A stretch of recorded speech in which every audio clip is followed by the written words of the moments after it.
అదే RTV app వార్తల్ని క్షణాల్లో చదివే అవకాశం ఉంటుంది. ఒక న్యూస్ పేపర్, ఒక టెలివిజన్ ఛానల్ మీ చేతుల్లో ఎప్పుడు ఉంటాయి. ఉమ్మడి కృష్ణా జిల్లా కోడూరు మండలంలో తోడికోడల మీద నూనె పోసినటువంటి ఘటనలో ప్రస్తుతం బాధితురాలు రాజ్యలక్ష్మి గుంటూరు జిల్లాకు సంబంధించిన తాడేపల్లిలో ఒక ప్రైవేట్ హాస్పిటల్లో చికిత్స పొందుతున్నారు. కొంత ఆమె పరిస్థితి విషమంగానే ఉంది. వెంటిలేటర్ మీద ప్రస్తుతం ఆమె చికిత్స పొందుతున్నారు. అయితే ఈ ఘటన కొంత ఆలస్యంగా వెలుగులోకి రావడంతో కుటుంబ సభ్యులు తీవ్ర స్థాయిలో ఆగ్రహం వ్యక్తం చేస్తున్నారు. దాడి చేసిన వారి మీద ఇప్పటివరకు సరైన చర్యలు తీసుకోకపోవడం పట్ల వాళ్ళు ఆగ్రహం వ్యక్తం చేస్తున్నారు. ప్రస్తుతం ఈ ఘటనకు సంబంధించి రాజ్యలక్ష్మి భర్త, అదేవిధంగా ఆమె కుమార్తె ప్రస్తుతం మనతో ఉన్నారు. మాట్లాడదాం. అమ్మా, అంటే ఏం జరిగింది అసలు? మీ తల్లి మీద ఎందుకు నూనెతో దాడి చేయాల్సిన పరిస్థితి వచ్చింది?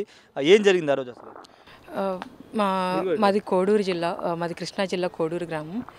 మాది ఎప్పటి నుంచో పిన్నికి మాకు చిన్న చిన్న గొడవలు ఉన్నాయి, కానీ పెద్ద పెద్దవి అలాంటివి ఏమీ లేవు. ఆ రోజు ఆదివారం ఉదయం మా చెల్లి ఆస్ట్రేలియాలో ఉంటుంది. తనకు పురుడికి అని చెప్పి అమ్మ బయలుదేరుతున్న సమయంలో పిన్ని పిలిచింది. బొట్టు పెడతానని చెప్పి పిలిచి, అప్పటికే ఆమె మరగ కాచి పెట్టుకున్న నూనెని ఆ అమ్మ మీద బొట్టు పెట్టిన తర్వాత అమ్మ మీద పోసేసింది. అమ్మ మంటలు అని చెప్పి కింద పడిపోయింది. మా అమ్మ మీద హత్యా ప్రయత్నం జరిగింది. ఇందులో మా అమ్మది ఎటువంటి తప్పు లేదు. అన్యాయంగా మేము అన్యాయం అయిపోయాం. మా అమ్మ ఇప్పుడు మానసికంగా, శారీరకంగా చాలా నరకం చూస్తుంది. చాలా కొంచెం ఇప్పుడు వెంటిలేటర్ సపోర్ట్ మీద ఉంది అమ్మ. పోలీస్ కంప్లైంట్ ఇచ్చాము. పోలీస్ కంప్లైంట్ విచారణ జరుగుతుంది. కానీ ఈలోపు మాకు న్యాయం జరగాలని చెప్పి మేము ఆశిస్తున్నాము. మాకు ఎటువంటి గొడవ, కారు ఎక్కబోతున్న మనిషిని వెనక్కి పిలిచి మరీ ఈ దాడి చేశారు. ఇది కావాలని ముందే క్షణికావేశంలో జరిగింది కాదు. ముందు నుంచి చాలా ఆలోచించుకుని చేసినది ఇది. అంటే మీ మదర్కి, మీ పిన్నికి ఏమన్నా ఇంతకుముందు ఏమైనా గొడవలు ఉన్నాయా? ఫ్యామిలీ ఇష్యూస్ ఏమైనా ఉన్నాయా? ఫ్యామిలీ ఇష్యూస్ అంటే అటువంటి గొడవలు ఏం లేవండి. చిన్న చిన్న తగాదాలు ఎవరింట్లో ఉండవు, అందరిళ్లలో చిన్న చిన్న తగాదాలు ఉండేవే, అవే ఉన్నాయి. కానీ ఒక 2 సంవత్సరాల నుంచి బాగా ఇబ్బంది పెడుతుంది. అమ్మ బట్టలు కాల్చేయడం, ఆరేసిన బట్టలు కాల్చేయడం, బట్టలు చింపేయడం, అమ్మ ఉన్నప్పుడు అమ్మని కొట్టుకుంటూ వెళ్ళడం, నువ్వు చచ్చిపోతావే అని అరవటం అమ్మని, మా నాన్నగారిని దూషించడం, ఒరే గిరే అని దూషించడం, మా నాన్నగారికి ఆయన గురించి నీకు నత్తి ఎక్కువ అని చెప్పి అలా అసభ్యకరంగా మాట్లాడడం, అవన్నీ చేస్తుంటే మేము పెద్ద మనుషుల్ని పెట్టి అవన్నీ మాట్లాడించాము. పెద్ద మనుషులు వచ్చి 2-3 సార్లు మాట్లాడారు. కానీ ఆ తర్వాత కూడా అమ్మ అందరికీ చెప్పింది ప్రాణరక్షణ కావాలని చెప్పి. అందరూ మాట్లాడిన తర్వాత కూడా మాకు ఈ పరిస్థితి వచ్చింది. మాకు ఖచ్చితంగా న్యాయం జరగాలి. పోలీసులు, కోర్టులు మాకు న్యాయం చేయాలని మేము ఆశిస్తున్నాము. అంటే మీరు పోలీస్ స్టేషన్లో కంప్లైంట్ ఇచ్చారు. పోలీస్ కంప్లైంట్ తీసుకుని ఎఫ్ఐఆర్ నమోదు చేశారా? ఏమైనా అరెస్ట్ చేయడం కానీ ఎఫ్ఐఆర్ నమోదు చేశారు.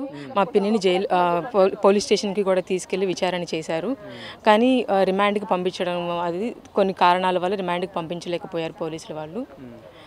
ఈ విషయంలో ఎవరైనా ఏమైనా చేయగలిగితే మాకు సహాయం చేసి దీన్ని కొంచెం స్పీడ్గా ఇది ఇన్వెస్టిగేట్ చేసి మాకు న్యాయం చేకూర్చాలని ఆశిస్తున్నాము. అంటే మీరు ఏమైనా రాజీకి వెళ్ళే ప్రయత్నం ఏమైనా చేశారా? అంటే కొంతమంది రాజీ చేసుకునే ప్రయత్నం కూడా చేశారని కొంతమంది మాట్లాడారు. లేదండి, రాజీ కంటే మేము ఇప్పటికి మా అమ్మకి జరిగిన అన్యాయం చాలా పెద్దది. దాని రాజీతో పోయేది కాదు. అది మాకు ఖచ్చితంగా న్యాయం జరగాలి. పోలీసులు, కోర్టు వీళ్ళే మాకు న్యాయం చేయగలరని మేము భావిస్తున్నాం. రాజీకి వెళ్ళే ఆలోచన మాకు లేదు. అంటే ఇప్పుడు అక్కడ స్థానిక పోలీసుల సహకారం, అంటే పోలీసులు విచారణ వేగంగా చేస్తున్నారు, ఏదన్నా వాళ్ళ మీద మీకు ఏమైనా ఉందా? లేదండి, వాళ్ళ మీద మాకేమీ లేదు. విచారణ అయితే చేస్తున్నారు. పిన్నిని పోలీస్ స్టేషన్కి తీసుకొచ్చారు. వాళ్ళకి చేయగలిగింది వాళ్ళు చేస్తున్నారు. ఈలోపు ఎవరన్నా కానీ కొన్ని కారణాల వల్ల ఆమెని రిమాండ్కి పంపించలేకపోయారు. అటువంటి కష్టాలన్నీ అధిగమించి ఆమెను కొంచెం రిమాండ్కి పంపించి ఎందుకంటే ఇప్పుడు మా అమ్మకి, మా నాన్నగారిని కానీ పని నుండి కోడూరు పంపించడం నాకు చాలా భయంగా ఉంది. ఎందుకంటే మా పిన్ని ఇంకా అక్కడే ఉన్నారు, ఇంట్లోనే ఉన్నారు. మా అమ్మకి అది నాకు చాలా భయంగా ఉంది ఆయన పంపించాలన్నా. ఆమె అక్కడ ఉన్నంత వరకు మాకు న్యాయం జరగదని మేము భావిస్తున్నాము. మీరు చెప్పండి, భర్త ఆ రోజు ఈయనకి కూడా ఆయిల్ కూడా పడిన పరిస్థితి ఒకసారి చేయి చూపించండి. ఈయన మీద కూడా ఆయిల్ ఆ రోజు వంట నూనె పడిన తర్వాత గాయం కూడా అయింది. ప్రస్తుతం ఆయనతో కూడా మాట్లాడదు ఒకసారి. అంటే ఏంటండి ఆ రోజు ఏం జరిగింది? మీ మీద కూడా ఆయిల్ పడినట్టు ఉంది. ప్రస్తుతం మీ భార్య పరిస్థితి ఏ విధంగా ఉంది? ప్రస్తుతం మా భార్య పరిస్థితి చాలా గడ్డిగా ఉందండి. అదండి, ఆ రోజు మేము మిస్సెస్ ఆశ్చర్య వెళ్దామని బయలుదేరామండి. అందరూ వాటిలో వచ్చి కార్లో సామాన్ పెట్టేసామండి. వాటిలో వచ్చిన బుట్టు పెడతా అని చెప్పి బుట్టు పెట్టి మీద ఆయిల్ పోసేసిందండి. ఓకే, అంటే మీరు ఇప్పుడు ఆ దాడి జరిగిన తర్వాత వెంటనే పోలీసుని ఆశ్రయించారా? వెంటనే పోలీసు ఆశ్రయించామండి. పోలీసు వచ్చి తీసుకెళ్ళారండి. ఇప్పుడు మీకు ఏం కావాలి? మీరు ఏం డిమాండ్ చేస్తారు? సత్వరంగా న్యాయం కావాలండి. సత్వరంగా ఆమె మీద యాక్షన్ తీసుకుని సత్వరంగా ఇప్పుడు మా అమ్మగారు ఇప్పుడు ఇప్పుడు హాస్పిటల్లో మాకు 10 నెలలు ఇస్తాను చెప్పారండి. ఇది 3 కాగితం మీద. ఆ కాగితం విషయంలో మాకు అవకాశం న్యాయం చేయమని కోరుతున్నామండి. ఇప్పుడు పోలీసులు డిశ్చార్జ్ ఇది కాగితం అడుగుతున్నారా? అవునండి, కాగితం అడుగుతున్నారండి. హాస్పిటల్ కాగితం ఇస్తే కానీ వాళ్ళ స్పీడ్ యాక్షన్ కొందన్నారండి పోలీసు వారు. హాస్పిటల్ ఇంకా 15 రోజులు దాకా కాగితం అని చెప్పారండి. 15 రోజుల దాకా డిశ్చార్జ్ అయితే కానీ కాగితం అన్నారండి. ఈ లోపల మాకు న్యాయం ఉంటే అవకాశం న్యాయం చేయమని చూస్తున్నామండి. అంటే ఇప్పుడు పరిస్థితి ఎలా ఉందండి? మీ వైఫ్ పరిస్థితి ఏమన్నా కష్టంగా ఉంది. ఇంకా 15 రోజులు కలమని చూస్తున్నారండి. 15 రోజులు. ఇప్పుడు మాట్లాడగలుగుతున్నారా? మాట్లాడుతున్నారండి. అంతా మంచం మీద కూర్చోలేకపోతున్నాను. ఓకే. ఆ రోజు దాడి జరిగిన తర్వాత అంతకుముందు మీకు ఏమైనా ఇష్యూస్ ఉన్నాయండి? ఏం లేవు, కొద్ది చిన్నవి ఉన్నాయండి. ఓకే. అంటే ఏదైనా కక్షపూరితంగా కావాలని ఉద్దేశపూర్వకంగానే ఇది చేశారు? అవునండి, కావాలని కక్షపూరితం చేశారండి. ఓకే. మీకైతే ఇప్పుడు న్యాయం జరగాలని డిమాండ్ చేస్తున్నారు? అవును, ప్రస్తుతం న్యాయం జరగాలి, తొందరగా న్యాయం జరగాలని కోరుతున్నామండి. వాళ్ళని అరెస్ట్ చేయాలి? అవునండి, వాళ్ళని అరెస్ట్ చేయాలండి. ఓకే. అంటే మీరు ఏమన్నా రాజీ చేసుకునే ప్రయత్నం ఏమైనా చేశారా? ఏం చేయలేదండి. మీరేం చేయలేదండి. వాళ్ళే రాజీకి వచ్చారండి, మేము వద్దన్నామండి. ఓకే. ఇది పరిస్థితి.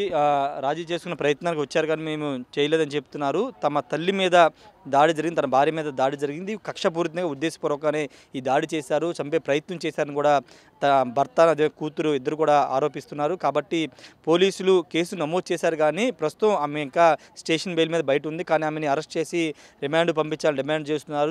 చేసిన తప్పుకి శిక్ష అనుభవించాల్సిందని చెప్తున్నారు. ఇక్కడ డాక్టర్స్ ప్రస్తుతానికి అయితే కొంత ఆమె ఇబ్బందికరంగా ఉన్న పరిస్థితి అని చెప్తున్నారు. ఇక్కడ డిశ్చార్జ్కి సంబంధించినటువంటి ఒక ఫామ్ ఇస్తేనే పోలీసులు విచారణ వేగవంతం చేస్తామని చెప్తున్న నేపథ్యంలో ప్రస్తుతం డిశ్చార్జ్ అయితేనే ఇస్తామని ఇక్కడ వైద్యులు చెప్తున్న నేపథ్యంలో పోలీసులు కేసును త్వరగా విచారణ చేయాలి, ఉద్దేశపూర్వకంగా తన భార్య మీద దాడి చేసిన వాళ్ళని కఠినంగా శిక్షించాలని వీళ్ళంతా డిమాండ్ చేస్తున్నారు. Camera person ప్రసాద్తో Rayesh RTV Tadepalli నుండి. మరిన్ని వీడియోస్ కోసం ఛానల్ ని సబ్స్క్రైబ్ చేయండి, లేటెస్ట్ అప్డేట్స్ కోసం వాట్సాప్ ఛానల్ ని ఫాలో చేయండి అండ్ లింక్ డిస్క్రిప్షన్ లో ఉంది.